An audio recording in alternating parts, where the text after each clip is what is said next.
Destabilizing Foundations. Bonus content of Legends. Maeve and Yellen, Part 2. This is where the fun begins. The world of Ae'oene contains stories with mature themes. Content warnings are in the episode description. Welcome back, ladies and gentlemen, to the world of Ae'oene, Stories of Legend. Today we've got a special one for you. If you remember the Maeve and Yellen bonus episode from the 3-year gap that we released in December, this is finally the follow-up to that. The big old cliffhanger we left you guys on. Literally. I'm going to go, literally on a cliff. And not going to lie to y'all, I want to go ahead and give you a warning. Today's going to be a little pretty intense. That's not the way that sentence goes, but that's okay. A little. Smashed it today. Indeed. Before we get into it, a few things I want to do so they don't smack you in the face here for the audience. I've got, obviously, Jack and I've got Sapheara with me, playing, of course, Yellen and Maeve. But, as you heard in the last episode where MJ played the character from our prequel campaign that was not recorded, today, Jack and Sapheara will also be playing, for a short time, their prequel characters as well. So you'll hear them switch back and forth between voices here and there. They're fairly different, so I don't think it'll be hard to get them mixed up, nor will it sound like a mixture of the same person. But just so you all can recognize those, I want to give Jack and Sapheara here an opportunity to introduce at least the voices for the characters, and then we'll, of course, introduce those characters further on in the show. Sapheara, you bring Dahlia onto the stage. Hello, I am Dahlia. It is nice to meet all of you today. That would be Dahlia, indeed. Fantastic. You'll hear her a little bit later. And not only that, Jack, can you bring Maeve on the stage as well? Hello, my name is Maeve. I enjoy long walks on gravelly beaches and sand in my socks. Wait, no, not sand in my socks. What was the line? I love it. If you guys remember, they were the two in our last episode that Siobhan had talked about having already gone up this mountain. So you can guess, yes, we will be seeing them. But that's the only thing I'm giving away because we've got a lot going on here. So on that note, let's get into it.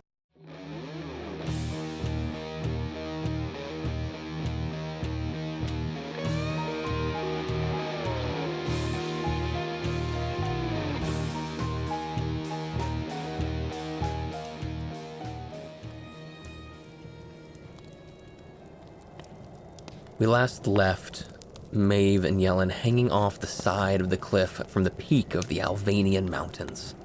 The top of this mountain ridge being flat as if it was sheared off, just a couple of hills here and there having been formed since whatever had done that had happened.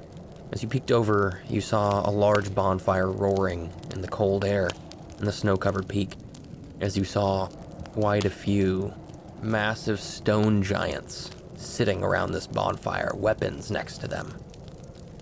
Not really able to make out what they say, just the low gravelness of their voice carrying, just so you get the tone. You also left as you had seen a stone giant rising from beneath the horizon of this area, giving an idea that maybe there is an entrance to go in underground per se into this mountain. And that is where we join Maeve and Yellen once again, as they know their objective lies here at this peak. There's a very large, or several large, problems in their way. Maeve summons her fiend horse once more, since it was a while since they took their time to get up the mountain. So she summons him to the tippy top with them. As you both climb over the edge, you summon your fiend horse once again, and you start walking towards the center of this clearing, the center of this peak. As you walk forward, are you trying to stealth? Are you walking confidently to address these giants? Are you trying not to be seen? What is the goal here for both of you?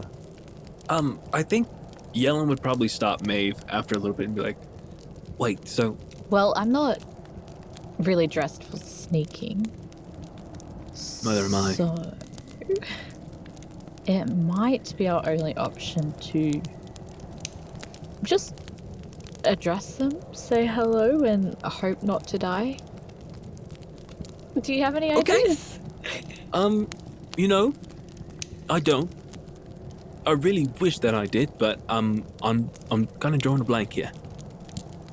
I think not dying is the best plan I've ever had, so... That is a good plan, and I would like to abide by it. Let's do it. So would I. So I guess they just cautiously approach with horse in tow. Okay. I'm ready to see what happens. Absolutely. And you cautiously approach, luckily the snow that had fallen masking the sound of your steps. Not only that, but the fairly loud, thunderous boom of their voices tending to, when combined with the sound of the wind at this altitude, mask your approach. As you gather closer, you get into a fairly close range where you can start to make out features of these stone giants. Their bald heads, their very muted gray skin color, certain tribal markings like tattoos that you see on hands, shoulders, arms, and even on the backs of their heads. Their clothes are fairly worn, but warm as well, being thick tunics and wool, mixtures of different coats of animals, including anything from a goat to a bear that's been sewn together, wearing jewelry made of bones and beaks and things of that nature. These giants are indeed giant. The largest one, easily notable, sitting roughly 20 feet high while sitting down, so just torso and head. The other ones, though, noticeably smaller, 10 to 15 feet tall, while sitting. You see their very large weapons of axes and hammers and things like that, and it's about this time that you notice one look down as you begin to feel a hum in the ground, and you see runic symbols light up on the handle of the largest stone giant's axe as he looks at it and then begins to look around and notices you. And you notice these runic symbols, and they are familiar to you because they are similar to what you have seen on Thalira's axe. Hello. Awkward wave, but also has her hand like dangling close to her. Not on her blade, so it doesn't look like she's threatening or anything, but close to her, the handle of one of her blades. And his large head cocks to the side, kind of questioningly. Not having too much information on stone giants, it's hard to remember whether they are super intelligent or not, and kind of makes you wonder, but he then follows that body language up with words. What are you doing here? We heard that you were trading. You had some bones of some children. We have just come to see if you wouldn't mind giving them to us. He stands up, his height almost doubling. At least that's what it appears like from your point of view, being so small in comparison to these giants.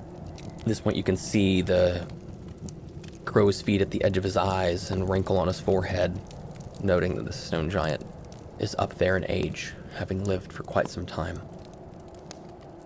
Being so large, you can assume maybe he might be the leader. You see another smaller giant, this one looking feminine, walk up out of a now somewhat visible hole in the ground, a staircase leading down to what could be a mine or who knows. Walking out of it, looking at you all as they walk over to the bonfire and sit down as well. None of these people seeming alarmed or threatened by your presence. We have many bones. If you are not careful, you will join them. As he kind of licks his lips a little bit. Well, now, we're not looking to steal from you. We're just looking to retrieve the bones. Maybe come to something that's agreeable for both sides. Gives you a questioning look. Whose bones do you look for? Children's Well, bones. Exactly. We received information that you had a deal with some shadow-like creatures.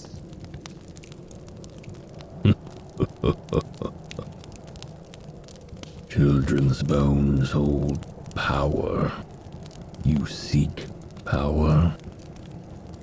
We seek retribution. We seek closure as well for the families. That too. We're on a humble mission, not one of power. Those bones are useless to us.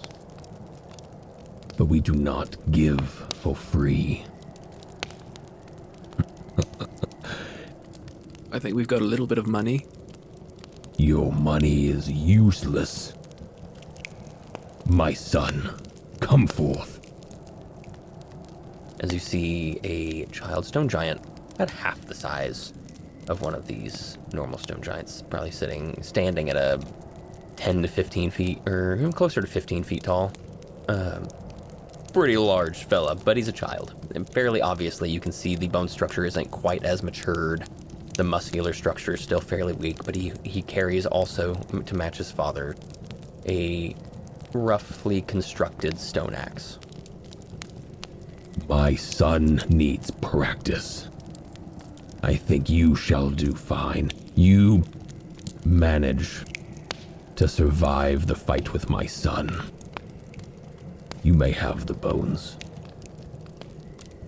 So you want us to fight your son to pick up your trash? Excuse me. You said that the bones were worthless, that you were done with them. But they are not to you. Us giantkin are not unintelligent. I never said that you weren't. The fact that we came to speak with you straight away means we have every belief that you are very intelligent.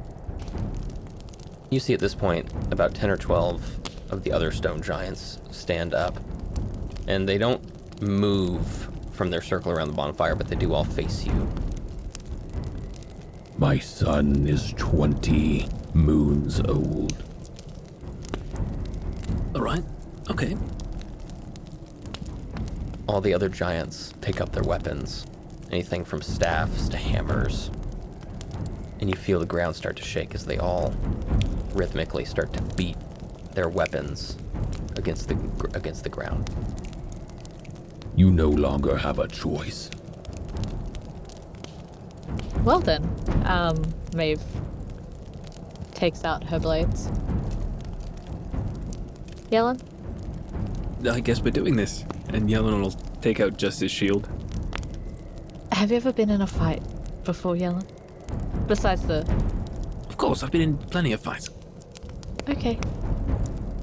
Just stay behind me. The large stone giant pushes his son out as his son like drops his axe and stumbles to pick it up and holds it. And you see he's shaking slightly, but he is still very large, and you can see the muscles, while not as matured as his father's, are indeed vascular and toned for how young this giant seems. Don't let me down, boy. And with that, little stone giant clumsily raises his axe and rushes towards you all and swings it in a sweeping motion. Although haphazard, it is not done without power and without agility. You can see that it's not that this boy stone giant hasn't trained by any means. It's the mental side of the fight that he is not prepared for. It is the patience that he lacks. His ability to wield his weapon is not exactly bad by any means. What do you both do as this massive axe does a wide sweep towards both of you? Is it on the ground or head level to us? What level? He is sweeping it for midsection for both of you, so pretty low for him. It's coming down at an angle. Okay. Yellen's probably going to try to jump out of the way. Don't think Maeve would be able to jump over it or under it, so she'd probably have to go jump out of the way, but then she'd plan to, as soon as the blade just gets past her, she will lunge in to attack its feet. because he seems quite off steady. Yes, absolutely. He's coming in very, very haphazardly with too much power and almost too anxious coming into this as it swings by towards both your midsections. Maeve, having trained as much as you have with your father especially, and both with him and with Lionel, you're able to jump back the blade larger and faster than you were expecting, just narrowly missing.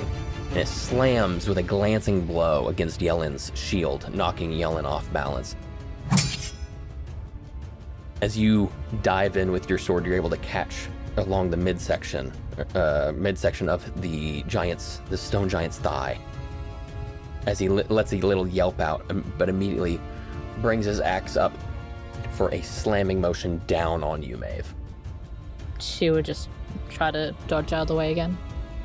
You attempt to dodge, but this time it's just not quite fast enough. As you go to use your sword to help glance it off of you, it does manage to catch part of your armor, denting it, and not searing into your skin by any means, but a dent in the armor is something you're going to feel, and indeed is going to bruise and possibly even fracture part of your arm as it pushes you off to the side and off balance, knocking you prone.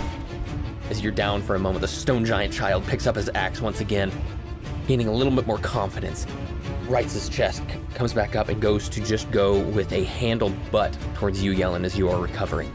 All right, I am going to try and meet it with my shield to try to knock him off balance. Ooh, you're going to try to match strength with the stone giant, and as you do, you can feel the thundering vibrations of all of the other giants around this bonfire beating their weapons against the ground rhythmically, almost giving like a war drum kind of feel to the background of this fight. And you can kind of tell this kind of rhythmic beat is helping this young stone giant to find a rhythm to his fighting. As he bounces off of your shield, not quite ready for the amount of strength that just even a young stone giant will have, and ends up knocking you back onto your ass, as he then takes another step forward to bring down the axe in another chopping motion. So if I'm on the ground, I'm just going to try to do like a barrel roll out of the way. You barrel out of the way as the axe comes carving into the snow and into the stone next to you with an impact, flying snow up into the air. And for a moment, he loses visibility. As soon as... Does the stone giant look like he's like off balance or using one leg more than the other with all his weight on maybe one leg? You definitely, absolutely. As he swings the axe down, most of his weight ends up going forward onto his front foot instead of staying planted fully. Okay. As soon as he goes to put his weight back on his second foot, I want to try and attack the foot to try and sweep it from under him. You can certainly try, yeah. You can certainly try as you go to try to sweep his leg out from underneath him using your sword, or are you just going to try to tackle him? I'm not that strong, so possibly with the sword I would attack his foot so he would at least feel the pain enough to maybe not want to put his weight there and trip and get confused. Absolutely, and indeed you swing with the sword to try to slash at his foot or his ankle, and it finds home, managing to break skin and tear into flesh for a moment, immediately getting another yelp from this little stone giant child, causing him to start to fall. As he starts to fall, he places his weight onto the axe that is now into the ground, having just tried to chop and miss Yellen, and he pivots on that foot, bringing his other ankle back around in a surprising motion that you wouldn't expect out of this child. But you can tell he's had to be more agile because the strength of the people he fights, aka bigger stone giants. He tries to use his agility as he swings his foot back around, pivoting on the one you just slashed. You can hear the grunt of pain that he goes through, and the back of his foot finds placement into the side of your head, Maeve, as it knocks you end over end. While he's doing this, is his other leg still near me? Like he just turned around to... Yeah, he pivoted on one leg, so yeah, absolutely. Okay, then I'm gonna, as his focus is on Maeve, I'm gonna run up and I'm gonna try to break the structure of his pose, and I'm gonna slam into his knee with my shield. Ooh, as you go to the side of his knee, trying to make it buckle, you're able to find home there, and indeed it finally buckles as he drops to one knee, bringing the other leg to try to steady himself, still holding on to one part of his axe that is still buried into the ground, as he comes down now, his head at your head height for once. Maeve will slowly get up while while they're doing it, Maeve will start to talk and possibly distract him by saying, "You're giving yourself too many openings for attacks. You need to plant your feet and keep an eye on where each of your limbs are at all times." And just give the stone giant advice of how to fight. As you're somehow in the middle of this fight, like taking compassion for this young child, and somehow having especially just taken the blow you did, getting up and managing to find an air of calm energy about you, it frustrates this little stone giant child, having only been around these very rough groups of people that he lives with, and he just swings out wildly with a back of his fist, completely missing you. Again, emotions are too high. You need to concentrate. You need to look at all of your limbs and every opening you have. Stop giving us openings where we can attack you. You're very strong. Come on. Focus. And attack. Stop teaching him and fight. As his father stomps his foot. And don't forget, it's okay to yield, too. It's cold up here. Oh, I can't breathe. I don't yield. As he stands up and yanks his axe out of the ground. Takes a steady stance, bleeding from one leg, bleeding from the torso a bit. Takes his axe in both hands and readies himself for round 2. Maeve fully up now. She poses in a stance that would benefit more. It won't put her in any danger, but it's more just like when you're fighting someone who knows a bit more than you, they tend to go in a stance for you to like copy them a little bit. Like, oh, that's how you stand. Mm-hmm. Yeah. It's very much she's just reliving like all the time she's had to fight her dad who trained her. So she would just do a stance that would be better suited for what the child's trying to do, to see if he like copies a little bit. Oh my gosh. Okay. All right. He does not seem to catch on to that. Unacceptable. Terrible student. And instead opens with the same exact move, except a little less impatient and more focused, as he does another sweeping motion with his axe, trying to get both of you within a sweep. I think with the axe, because axe is when you sweep, I'm assuming it would be like on a downward because he's tall. A downward. Yes, it is at a bit of a downward angle. Yes. Yep. I think she's going to run forward and slide and try to attack his feet and try to like duck under the axe at the same time, if that's a thing I could do. Don't know how small I am. Yeah, absolutely. And what is Yellen doing in preparation for this attack as well? Yellen is gonna back up slightly using his shield, play defensively. Okay. As you try to back up and play defensively, you manage to use your shield to make it a glancing blow, not taking any damage from it. And the reason that is because he pulls it back, seeing what Maeve is doing. As you slide under the axe, it works, but he counters by taking a step forward and coming forward with his knee as you are getting back up from the slide, as his knee connects to the middle of your chest, sending you flying. And not only that, but he had stopped his axe mid-swing, and as he sends you flying with one knee, he brings his axe back down as your back finds the blunt bottom of his axe head, connecting with the top of your torso, flipping you face first into the snow. That's it. Don't underestimate me. No, wasn't planning it. And she slowly gets up, keeping an eye on all of his movements at the same time, just in case she needs to be a bit faster. A little too overconfident now. He takes his axe and goes to swing it back behind his head for a extremely big power move. Oh, he opened himself up. He did. Yeah, Maeve's gonna see that opening and take it. Okay, and what does Yellen do?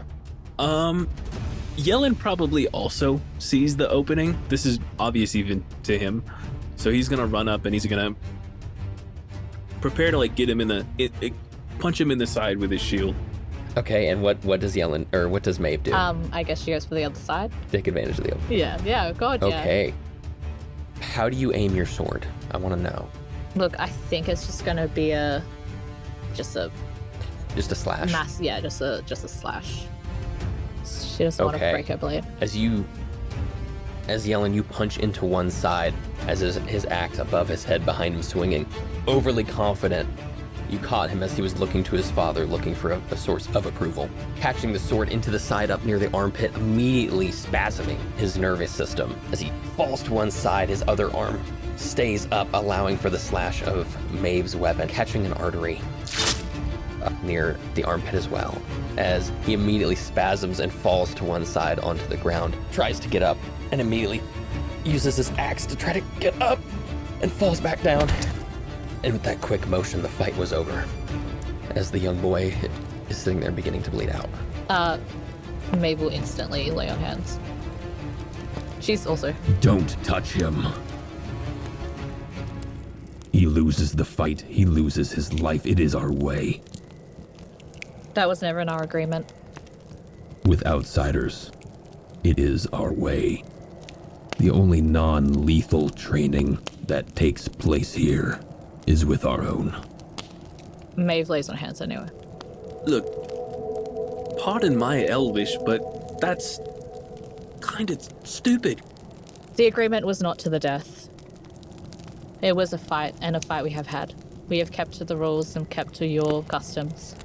Mercy is not our way. My child lost, so my child dies. And he takes a step forward, pulling his axe off the ground. Look, we are not stone giants, and we don't know all of your customs. But from what I know about stones, a stone doesn't just break when it falls. It weathers the heat and pressure and becomes stronger. You will deny your child time it takes to forge into something amazing just because of one little fall? He takes in the words and the impact that you were trying to give with them, and he cocks his head to the side once again, similarly to the way he did when he first saw you approaching. You want to spare my son, so he may learn. Okay, our tradition with outsiders is a big fight lost. A life must be lost. So whose life? What if, the life of the old tradition is lost? What if there doesn't need to be exceeding amounts of death, but, look, some old ways can be backwards. You'd rather lose your son? Little Rock is dead to our people now.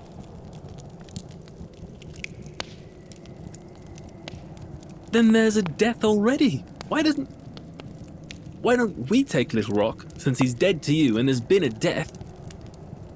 Doesn't need, to actually die. As Little Rock tries to get up, having just been healed slightly, he tries to take a step toward his father, kind of looking up to him, and his father kicks him back down. If I see him again, I will collect his bones too. Well, then, let's make sure that you don't. Little Rock, is that agreeable to you? I guess. Collect your bones and leave. Where would we find these bones? He goes to turn around and sit back at his bonfire, the pounding having noticeably stopped a minute ago. The rest of the giants still standing, kind of staring at him and staring at you all, almost as if expecting something or amazed that he's letting you live. And he just points with his back turned to you towards the stairs that you saw the other giant come up. Thank you. Maeve will make her way, wait for Yellen. Yellen will help Little Rock up and bring him over with him. I think she'll probably also heal herself after healing Little Roy. Yellen will heal you for sure. Yell, lay on hands for you. As you try to help Little Rock up, he kind of shoves his shoulder forward and acting like he doesn't need your help. Seemingly just angry. You're not sure if it's angry at you or if it's just angry at his father or life. But Stone Giant Child is not in a good place. Join us when you're ready, my friend. And Yellen will walk over to where Maeve is gone. Oh, Maeve took a few steps and waited for you to walk together. Sorry, I moved away from the mic then. He'll join you then. Yeah, as you both walk towards this, it's huge, obviously. You're dealing with giants here, and not only that, very large giants. You walk towards this just hole in the ground, literally just an open hole with very rough, very large stone stairs built into this mountain leading down. As you look down, you see large opening doorways that go into other spots, giving you the idea that, especially after hearing them talk, these giants are not dumb. I mean, they're fairly intelligent. Stone giants, if you were to know, which I don't believe any of you had rolled high enough on your history, but for all of our audience in Ae'oene, stone giants, they live quite a long time and are capable of seemingly pretty large intelligence. Not to the point of like wizards of Gudorm by any means, but for giants, wisdom and intelligence can get high enough to use runic magics and understand basic architecture and things like that. And indeed, you are seeing that as you go down. It is very cold up there. They're sitting on a bonfire because they do manage to have a little bit more tolerance to the cold, but they need a place to live, and this seems to be where that is. But not very far down these steps is a large doorway open to what appears a prep station for food. It's not a kitchen. It mainly has just a large table, a place that collects guts and blood and things like that, and it has some basic stone tools like large rough knives and things like that for the size of giants, but nothing more.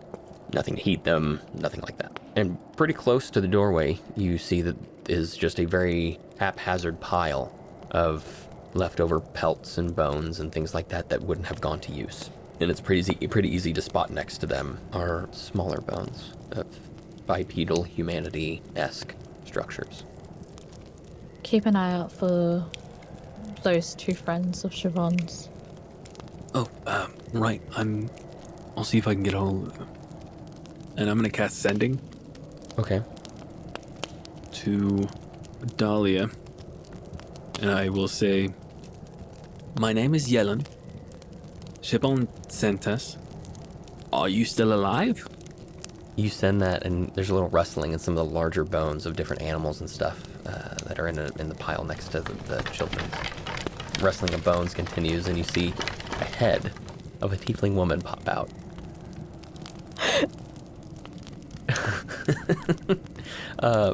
Sapheara, can you explain what Dahlia looks like? Dahlia is a pink tiefling, like magenta hair, pale pink skin with green eyes, and she has flowers all in her horn, and she's very druid-esque. Okay. And probably a little bloody now. She's been chilling in bones. It's a bit smelly. As Dahlia's head pokes out, she gets a big old smile and addresses the sending that she just received. She'll just ascending while staring at you guys. And she'll go, "Oh, hello, Yellen. I am Dahlia." And she'll just wave at them. Dahlia. Okay. All right. We found him. Yes, and At the same time... Lave. Oh, sorry, continue. I'm assuming Lave's also in a pile somewhere. He is in the pile, yes. And this is Lave. They were there to hide from the And giants. she digs into the pile and pulls him out. He kind of... If I had a goal for every time I had to hide in bones, You'll have 1 gold. I'd actually have 3, but that's beside the point. Oh. A lot of gold. For the audience, what does Lave look like? Maeve is an older dwarf. He's got a thick beard. It seems mostly well-groomed, but he's been in bones for a while, so it's probably in a little bit of a disarray, and it's gray at the roots, and it grows out. The more it's grown out, it's black. And he has a tightly kept mohawk with little braids coming off of it. And in his beard are little dwarvish charms. Okay. And as you both pop up out of the bones, obviously Maeve and Yellen getting a clear view of where they've been hiding for the sending that Siobhan had received. The children's bones next to you seeming that both the objectives that you came here for are right in front of your faces. Well, that is 2 birds, 1 stone. Only stone we need to overturn now is how do we get them out? Right. I'm assuming the same stone will not work against stone giants. How many stone puns can we add to this? I don't know. I'm kind of at a rock and a hard place. The scene is your guys' for a moment. Feel free to switch between your characters She just gives as often as you like. she gives Yellen a copper just because it was a really good pun. Oh, thank you. I've not been around stone giants much, but I think there is a possibility of us sneaking out. Yes, and I can be very small sometimes, and I can be really cute and fuzzy, and I could be like my friend Peter. I don't know if being cute and fuzzy is... I mean, I suppose it's a perk of Yeah, but being small who is occasionally. Peter? Oh, he is my rabbit friend. Okay. All right. Well, Okay, so how do we get you all around okay, game plan, I guess. initially? We can put the rabbit in a bag, and I think I can cast invisibility, maybe. Unless that could That work. could work. Okay. I think so. And Maeve, out of the bones, he kind of rubs a little bit of the must from them on him. And try to hide my scent at least a little bit as well. Maeve just nods. I suppose that would be wise. Well, I'm gonna be a rabbit now. And then she just transforms into a rabbit. Wild shapes into one. Oh, that's quite convenient. Sometimes I wish I could be a rabbit. I mean, no, I'm not gonna make that joke. Let's, Maeve goes and picks up the rabbit dahlia. It's like a little brown rabbit that, kind of, if you look in the right angle, some of the pink kind of shows through, and pops her in a satchel. Then she starts collecting the bones and handing them to Yellen, because Yellen's not really doing much. Thank you, Bones. It's your favorite. Yes, Gift just for you. I love Bones. Yellen's just kind of putting them in his bag. Once we've collected everything, she will hold on to a lyre and cast invisibility on Maeve. Okay. Thank you. As you now have an invisible Maeve, a rabbit dahlia in a bag, and the bones collected, y'all begin to head back out of the essentially mine home of these stone giants. Begin to walk back across the clearing of the top of this mountain towards the way you came. She also brings her horse Red, to get All right. Maeve to jump on the horse. Smart. I was just about to say bring up his footprints, so that was smart. Yep. As you're walking and passing by the bonfire, trying to keep a good distance, Little Stone, having had a moment to kind of think and still very frustrated, you can see the mixture of sadness and anger on his face. He takes up walking behind you all, although leaving a bit of a distance, 15 feet, 20 feet or so behind you guys, but picks up behind you. And as you pass by this bonfire, you kind of hear this big group of stone giants mutter a little bit under their breaths. You hear some snickers and laughs as their leader is taking up a point of standing in front of all of them, holding his staff like a weapon, essentially, and facing them. As one of them watches you, one of the smaller giants in the group picks up what would be considered a pebble to them. It's a rock, more like a boulder, about maybe 3.5 to 5 feet wide, half the size of one of you. And he chucks it at you. As it flies, it misses all of you, but hits the unintended target as Maeve, where you see that it flies right above your horse, Red. And you know that Maeve took the brunt of that hit as you see the impact in the snow and the rock on top of him still. And you can see a little bit of gap between the snow and where the bottom of the rock is, as if something is underneath him. I'm going to... So with the horse, I can telepathically communicate with said horse. Yes. So what I would like to do, if possible, is I would like to communicate to the horse to kick some snow up. Oh, no. I'm going to telepathically communicate to the horse to kick the boulder. Okay, well, I was about to bring this up, so I'm glad you said that. Our audience, if you all remember, these bonus episodes have already played out through text for us. One of the rulings we had to kind of figure out and pause in our play was figuring out if that boulder, now that is stuck on top of Maeve, on whether it turns invisible or not, and we ruled that it does. So one thing you also notice is a moment after as well, the boulder then disappears. I don't know why I fought you after settling for a second on top of him. And so as you tell your horse to go kick it, it disappears and your horse no longer knows where it's at. There's no boulder here now.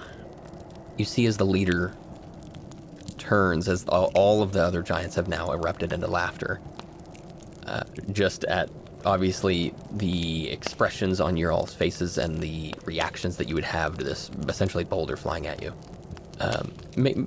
Fairly obvious that they were essentially playing a joke in their eyes because of how small the rock is to them. But you see the leader lets out a small chuckle, but his eyes also narrow as he turns to watch it, as he can't find where the rock went.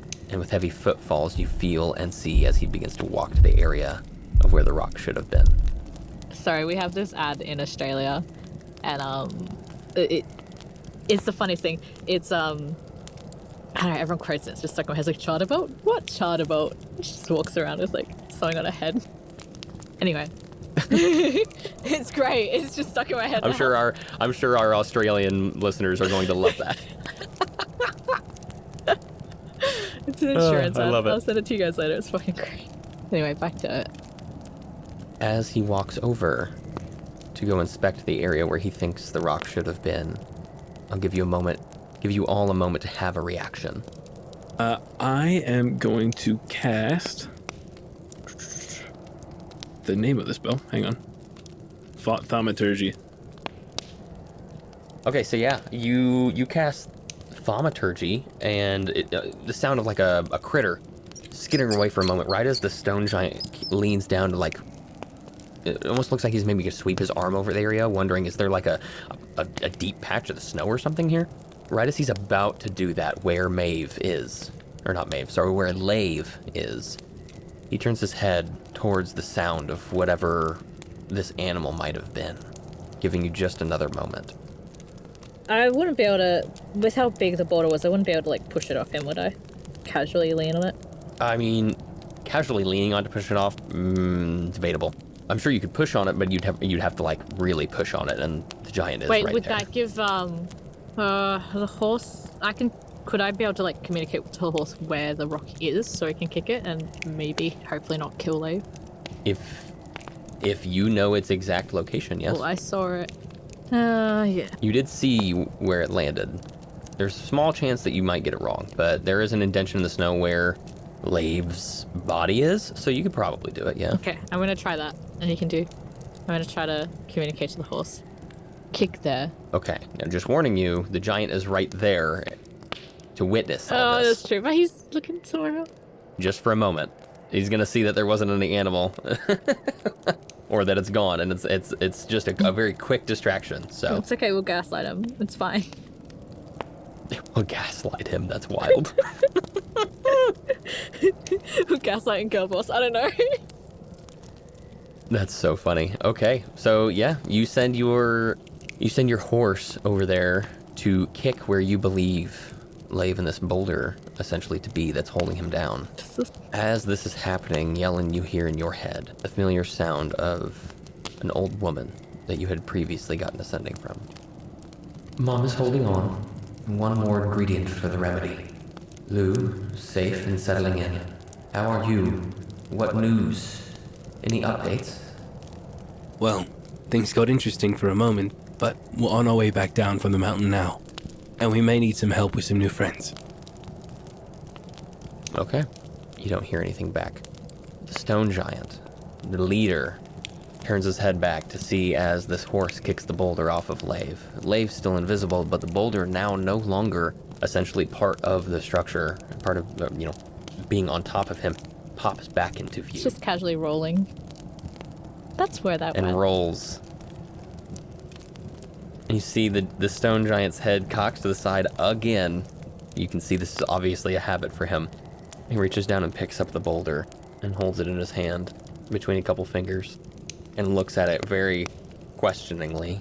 Is that what one of your runes do? The ones that are on your axe? No. No. Oh, what did you do? How? He's just super confused. You're the stone giant. We thought you did that.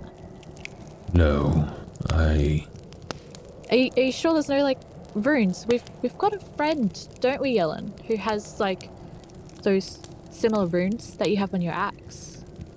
Could it... Yeah. Oh, yeah. She's like, done things to lots of rocks. I've never seen a rock act like this. Might need to study it. Maybe it's like a new rune? Invisible?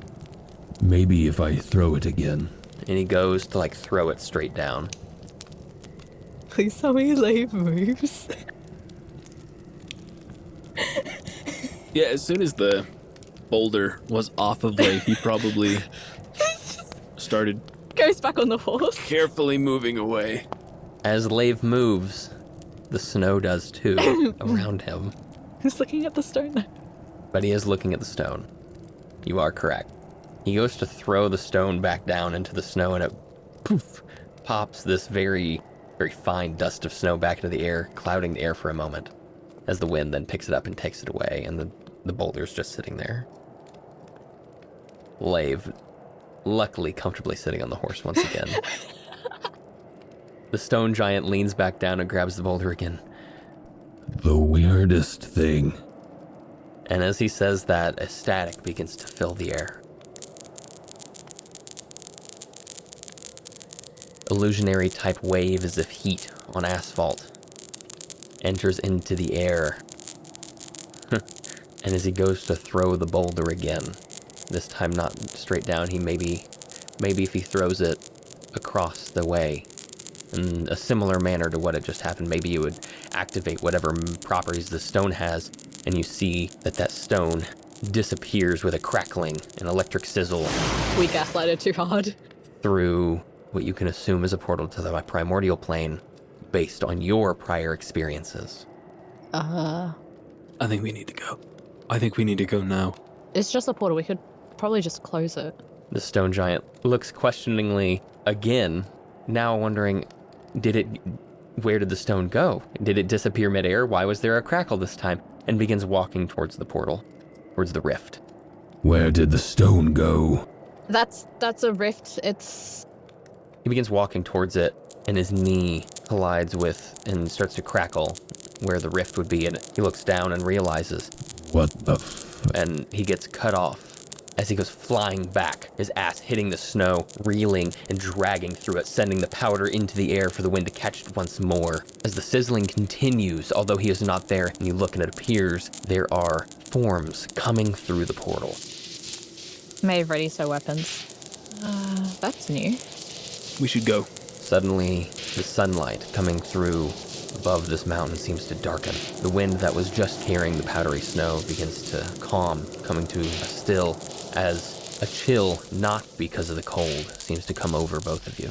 The two silhouettes coming through the portal continue. The first one you see seems to be humanoid, coming through in a set of robes. The first thing you see is a decrepit leg of skin full of holes, with necrosis setting in, the tips of the white robe just above the calf, coming through the rift. As he continues, the rest of the skin that you begin to see as he continues, also pitted, sunken, as you see the face, almost looking skeletal, extremely sharp jawline, its beard matted black and patchy, slicked back black hair that contrasts against the paleness of the lack of blood and warmth in his skin. And on the top of his head, two black ram horns with cracks within it curve down towards the base of his skull. You see a satchel carrying a book at its side, with his arms wrapped in gold bands. As he comes through, he looks back towards the secondary silhouette coming through.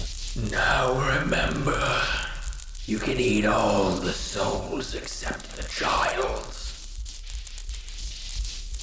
As the second silhouette continues through with the sizzling and crackling, Yellen, as you see a wispy, black and familiar void to you, holding no other discerning features other than the faint top half of some sort of silhouette of a humanoid. The voice emerges out of this dark floating entity, again you recognizing it. Yes, I understand. You do realize that I cannot disobey your orders with this damn collar you put on me. Maeve looks at him straight away and tries to help him up. Are you okay? What, do you know who they are?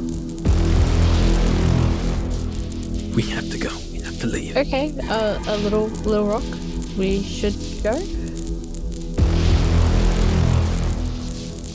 Little Rock sees that his dad now getting up and immediately getting into the fighting stance. You can see the anger of the scrunched face of this stone giant as the little giant pulls his axe back out with a little bit of the shing as it touches the stone underneath the snow. And with that, it catches the attention of this entity as the decrepit man says, Well, this is unexpected. You go have fun with the giant trash I promised you.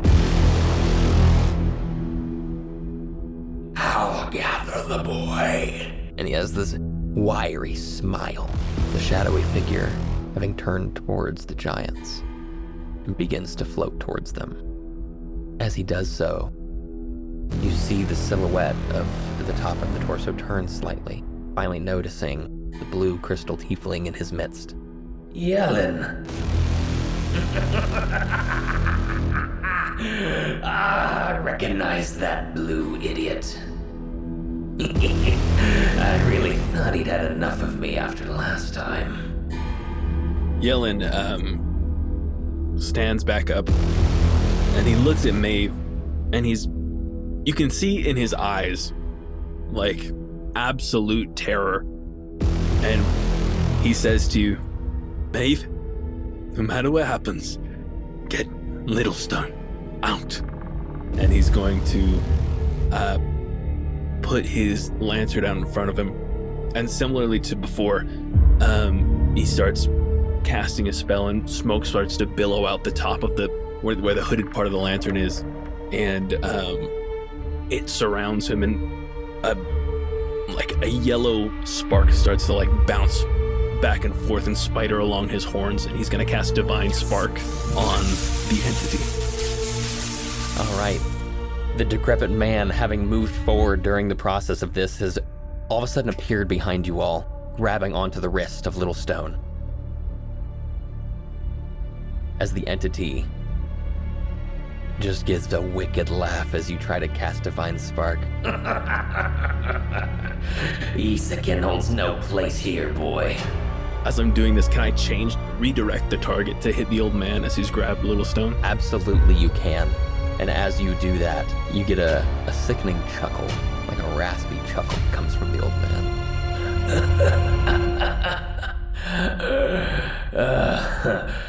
This one you call Yellen has gusto. I like it. Maeve would have already unleashed her blades. Okay. Dark entity, as you take the purpose of your spell off of him towards the old decrepit man, turns his back to both of you and begins towards the massive giant, as well as the other 10 or 12 giants that were sitting upon the bonfires. They have all at this point moved to grab their weapons, the ground shaking underneath you, as they all go to engage this thing, as his form of shadowiness seems to expand. And the next thing you know, you see a giant fly 20 feet, his ass hitting the ground. But you can't pay attention to that as the old decrepit man in front of you begins moving his hands to cast a spell. I've got this. And then Maeve just runs to attack. Yellen, as she's coming towards him, he does not abandon the spell whatsoever. As you feel the energy of this man enter your mind, feeling it and knowing instantly that whatever this is, it is ancient, and it is old, and it is powerful. And something about the energy of this man just seems wrong, seems off. I'm so sorry you lost your parents at such an impressionable age, young man. Maybe I can be of help to you. As he takes one hand and an invisible force waves off the sword of Maeve as she comes to attack. And he says with a big smile on his face as he continues just pulling the giant child who is struggling, who's frozen in fear after he just sees his father literally get thrown and his head ignited into a divine blue flame behind you all. It's out of my head.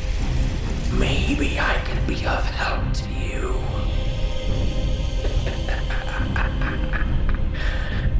He says one more time, and it echoes inside your head, Yellen. What does Maeve do? So he's holding on to Little Stone and attacking. Yeah, he's just dragging a fear-frozen Little Stone as he batted away your first attack. Okay, well, Maeve's gonna look at Yellen for 2 seconds and look back very angrily, and she's like, "Let them go!" And she's gonna attack again. Okay, this time as you attack, you manage to find home just a slight slice, but he seems to not even take notice. As he raspy laughs again. Oh, how fun! How fun! As he lets out an impossibly dark bolt of energy and hits Maeve in the chest, sending her flying back. And at the same time, inside Yellen's head, you get the illusionary image fills the air for you as you see two crystal tieflings sharing characteristics of you, Yellen, recognizable as your mother and father, as they sit atop a mountain, although not this mountain, this one having an actual peak, as you see a certain special sort of gemstone atop of it that seems to have magical energy. It's what they're studying, you remember it, and a rift opens as they fall and disappear into it. And that's when you see the old man, having just knocked Maeve away, turn, motion with his hands, and a rift appears in front of you. Pulls his hands as if pulling something, and the rift opens as you momentarily show the landscape of jagged spires of rock, massive fissures in the land. Yellen looks at it. And it appears to be just the very blink of the same image that you saw your parents just go through in the image he showed you. That's not real. No. No, they couldn't find them. They couldn't find them. And he tries to pull himself together. He stands back up in the snow. Unbeknownst to him, he knocks his lantern over and the embers spill out. What?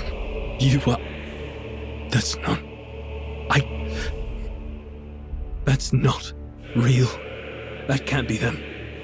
Yellen, Maeve just notices Yellen freaking out, and she yells, "Yellen, snap out of it! You're here now!" feeling this, that his parents are potentially through the portal, having seen this, stands up, pulls himself as hard as he can into this moment, swallowing the bile that's risen in his throat, tearing off his cloak. And you can tell he's shivering, but not from the cold. It's more so from the adrenaline that's coursing through him. Maeve, get them off the mountain. And he's going to rush the old man. The old man sees you coming and shakes his head slightly. He produces a fear-inducing illusion over near where Red is, near Maeve. And as it comes into fruition, the smokiness, Not without you. beginning to take shape, he disappears and is now in front of Maeve. You are becoming a pain in the ass. As he takes both of his hands and whips them in an X motion, as you feel not his hands, but some sort of energy rip through your armor as blood splurts out in an X across your torso, finishing it with his right arm into the neck of Red as your spectral steed begins to dissipate, as he then turns as you begin to keel over in pain. And only in your head, Yellen, It will save you a lot of pain if you take this opportunity to go find your loved ones.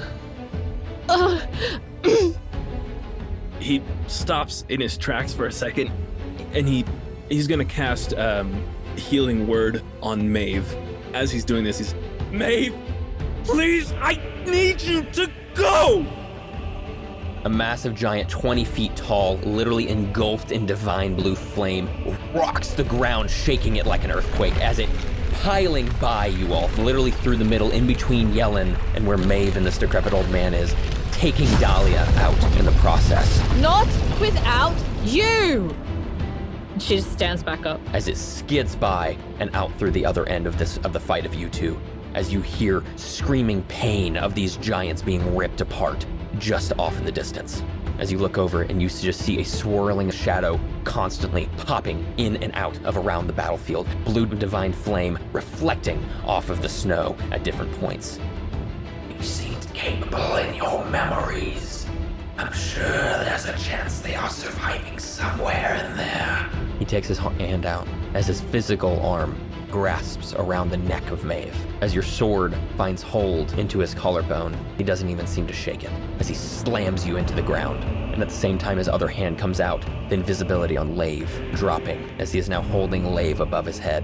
He lets go of Maeve's neck for a moment to sweep his arm around as blood splurts and one of Lave's arms hits the ground and he just dropped Lave.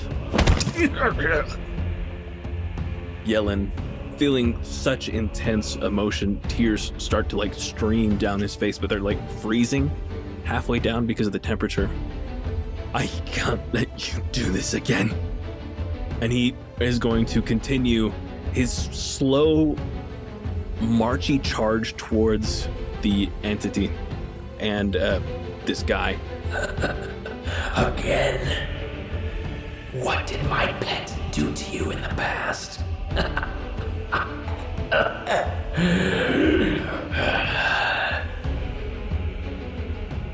I will bury you on this mountain. Adventurers continue to prove just how intelligent they are. And with that, Yellen is going to pick up speed and once again go for the grapple to take this guy down. Since Maeve's on the ground, she's going to put her leg up and aid in the grapple by putting her leg up to try and trip him. The trip seems to work, but the key word being seems, as he takes a step back before Yellen even gets to him, beginning to trip, and as he would trip, he instead bends himself impossibly as his legs come above him and back down the other side as he grabs onto your leg and twists it, breaking it at the hip. And as the leg falls, he reaches his hands out with Yellen coming to him, and without actually grabbing onto him, you feel the spectral hands grab your torso and pull you as one of his arms does a circular motion, and the portal that was just open over yonder closes and reopens here, sending Yellen through it in a snapshot. He smiles, a big, toothy grin, as the gurgling of heavy breathing from 10 to 12 giants all around you, spitting up blood, and the rest of the area going eerily quiet. As the old man gives a big toothy grin, showing the blackness of rotting teeth as you think you might see a cockroach crawl out of it and across his face. You reeked of the gods. Now we can have fun. You just signed your death warrant. Thank you guys so much for joining us for this episode of the World of Ae'one's Stories of Legend. This was a fun one, with a lot that happened.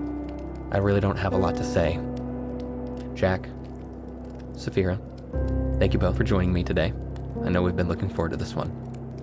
We'll see you guys next time. Bye-bye. Bye. See ya.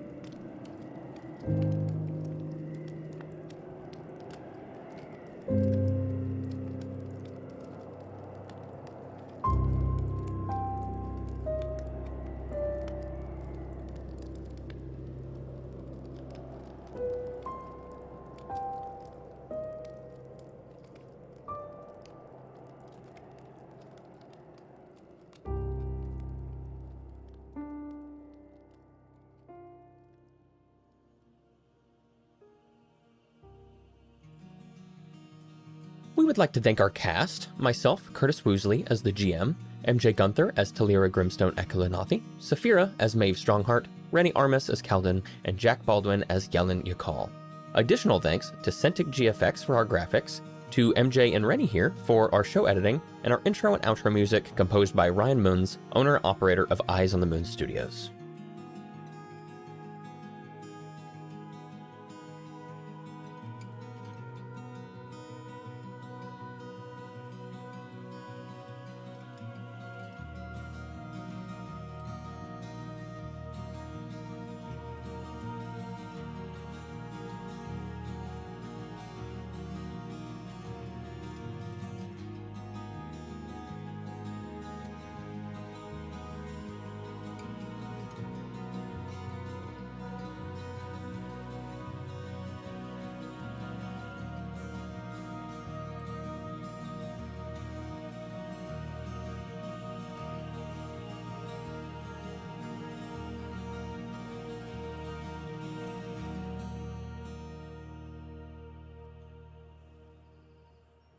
Several weeks later, the familiar red fiend horse, carrying a barely conscious Maeve and a still unconscious Dahlia, trots into Orlanus, directly to Siobhan's house, as Maeve and Dahlia slip off and fall with a thud in front of the house as Red, the horse, dissipates. The sound, just loud enough for Siobhan to have heard, come running out to Maeve's aid. Luckily, in time, Maeve and Dahlia are both saved. And once having been settled and some time to heal enough, Maeve comes to able to give account and the knowledge of everything that had just occurred, as well as delivering what bones of the children that they could manage to get.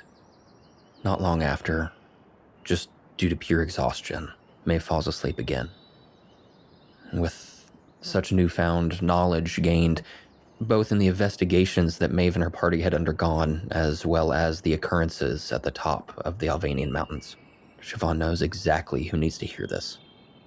Siobhan pulls out a sending stone and contacts an old friend. Dahlia's back. Maeve, too. Maeve is dead. Jellen taken. Bones found, except from this year, may not be on this plane. Research Zorelgog. Behind sacrifices. Just a moment later, she gets a response from her friend Vicor, a student at the University of Eku'Lanathi.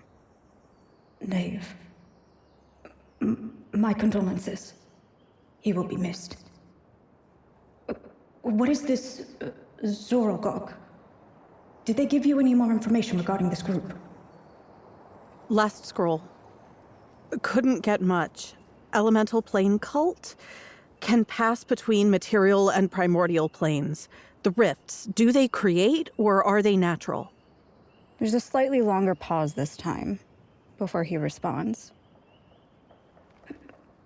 Recently I was able to study one of these rifts within Rothdare. It appears to be some sort of fission occurring between the individual particles of... You, cut off after particles of. Oh, my apologies. This fission appears to be occurring between the individual particles of arcane energy which hold the fabric of existence together.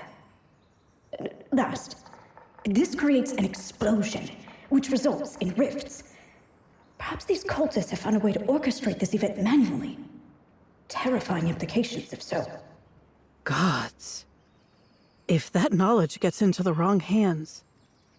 With the information delivered to the hands that can do more with it, given to the great minds of the University of Eku'Lanathi and those who research such arcane matters on the daily, Siobhan can go back to helping Maeve and Dahlia to at least health enough to travel.